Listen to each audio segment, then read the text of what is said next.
D'abord, l'attestation de vente. Elle n'est plus indispensable depuis l'obligation de posséder la carte de tatouage, mais il est largement conseillé de l'exiger. Le prix et la date de vente, l'identité de l'animal, les noms et adresses du vendeur et de l'acheteur, ainsi que ceux de leur vétérinaire, vous remettront le carnet de vaccination même s'il n'est pas obligatoire. Il faut savoir que la loi prévoit la nullité de la vente si l'animal est atteint de certaines maladies virales. Sur ce carnet doivent figurer l'identité du chien, les vignettes du laboratoire producteur du vaccin utilisé, la signature et surtout le cachet du vétérinaire ayant pratiqué cette vaccination. Le tatouage et le carnet de vaccination sont des précautions élémentaires dont il faut s'entourer au moment de l'achat. Il existe des affections que votre chien peut avoir. La loi considère alors que la vente est annulée en présence de ces affections. Il faut pour cela respecter un délai qu'en possession de ces papiers.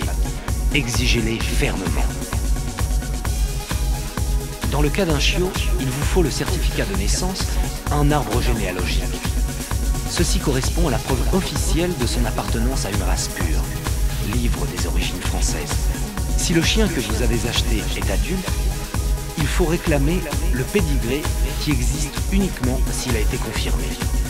Les séances de confirmation ont lieu lors des expositions canines. Il s'agit en fait de lui faire passer un examen afin de savoir s'il est un digne représentant de sa race.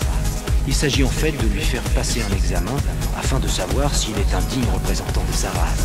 Il s'agit en fait de lui faire passer un examen afin de savoir s'il est un digne représentant de sa race.